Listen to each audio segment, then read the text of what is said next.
coming. I know it's hot. I know it's the 4th of July, and I know a lot of people have a lot better things to do and spend time with their families. So I want to thank all of y'all for coming out today.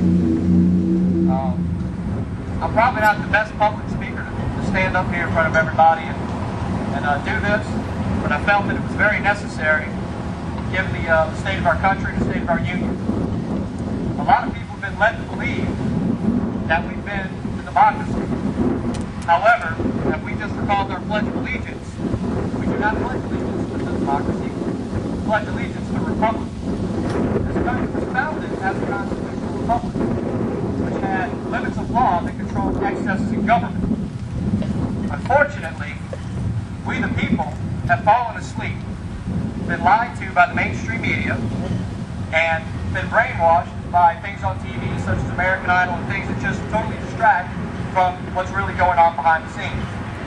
I think everybody out here knows how much money our federal government has taken from us in our tax dollars and given to banks, automobile institutions, and other financial institutions.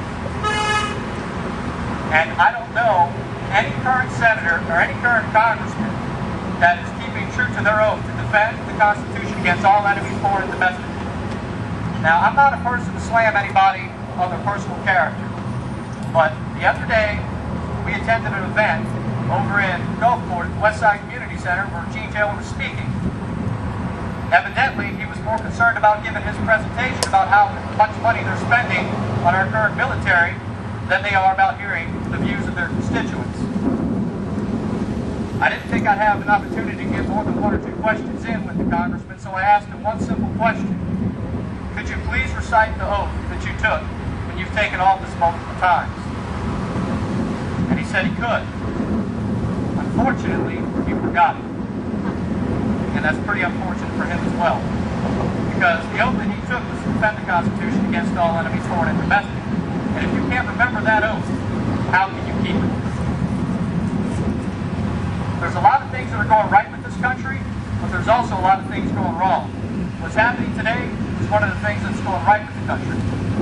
But what's happening in Washington, D.C., at our counties, and on our local level, there's a lot of things that can be improved. And in order for us to have this improvement, we have to have the participation of we the people. That is the most important thing to get what's done. And we're not asking for a complete change. All we're asking for on the local level is our local governments to allow better transparency, access to meetings, do not hold secret meetings, and to keep records of everything that is said at those meetings in accordance with state law, whether in executive session or open session. Also, I'd like to see provisions put in on the state level, all the way down to the local level, that public comment must be included on the meetings and the minutes at those meetings. Because how do we know what the public has been saying if the city does not keep records of it? You can go there time and time again and be ignored, and nobody will know. But if they have a history, people complaining about certain issues, whatever it may be, then they can be held accountable by keeping their own records. Speech or anything for this event, I usually like to just go off the cuff and speak my mind. If I do have a weekly radio show at WQRZ 103.5, which is a local radio station here in Bay St. Louis, that does allow me to go on the air and speak about constitutional issues and exercise freedom of speech. They do have a website, www.wqrz.org, if anyone's interested that's not from the area that would like to listen. And the show is usually on Thursday nights from 5 p.m. until 7 p.m. I'm going to touch on some issues that I'm sure that most of you may be aware of, some of you may not, but we're slowly getting taxed into slavery.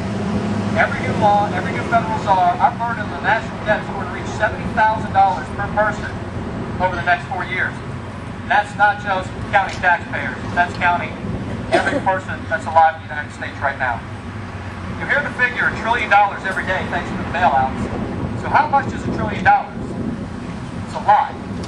You had a stack of $1 trillion bills that reached 68,000 miles into space. If you spent $1 million from the day Jesus was born until now, you've only spent about $750 billion. If you laid $1 trillion $1 bills end to end, it would make a chain from the earth to the moon 200 times. They have given this much money to private institutions, private auto companies, and private banks. Right now we have record spending in the budget. The budget increased spending $3.9 trillion in 2009, or 27% of the domestic product, the highest level since World War II. This is simply too much spending that will lead to higher taxes, slower economic growth, and fewer jobs for middle-class families. Historically high deficits for the next 10 years. The budget promises historically high deficits stretching out until 2019, when the budget deficit will stand at $712 billion. That's just the budget, not including our national debt. A record deficit in 2009, the budget would produce $1.75 trillion deficit, or 12.3% of GDP in 2009. This deficit level is more than 3 times the previous recorded deficit. Currently, right now, the administration is spending $24 billion a day. Over the first 50 days of the new administration, approximately $24 billion has been spent a day, most of it with borrowed money, doubling the national debt over 8 years. The budget doubles, the national debt doubles over the next 8 years. $1 trillion increases in entitlement spending. The budget includes a $1 trillion increase in entitlement spending over the next 10 years. The budget dramatically increases entitlement spending while doing very little to improve the budget impact on existing entitlement programs. Increasing your family's share of debt, the current debt per capita exceeds $35,000. The budget would double it to approximately $70,000. Growing debt at a record pace. During the last 8 years, debt rose by $4.9 trillion. The proposed budget will exceed that within 3 years. Skyrocketing debt interest payments beginning in 2012 and every year thereafter, the government will spend more than $1 billion a day just in interest. And I want to stop right there because I'm not sure that a lot of people out there are aware of our Federal Reserve. There's a local artist that lives in Diamond Head. I don't know if he's here today, but I did ask him to come to the event. It is pretty hot. But he wrote a book called Truth About Money. And basically, if the American people knew how they've been lied to, there'd be a revolution overnight if everybody knew. What we have is we have a financial institution that is no more federal than Federal Express, that loans money to the government at interest. The way that the government pays this interest is through the income tax. Both of these acts were passed in 1913. The latter, the Federal Reserve Act, was passed in 1913 during the Christmas holidays where most of the members of Congress were away, and Woodrow Wilson signed immediately into law. So there was some underhanded stuff that was going on back in 1913. Fortunately, we do have a few people that are standing up that are willing to finally do something about it and audit the Federal Reserve. Congressman Ron Paul from Texas drafted a bill that would require the federal government to audit the Federal Reserve. Now, we also have a bill that's stuck in a committee to end the Federal Reserve as we know it. Let Congress go back to their constitutional right and coin money and regulate the value thereof instead of allowing a private bank to do so. If we could get back to honest money principles in this country, America would be out of debt in 10 years. Maybe less, depending on if we can control the government spending.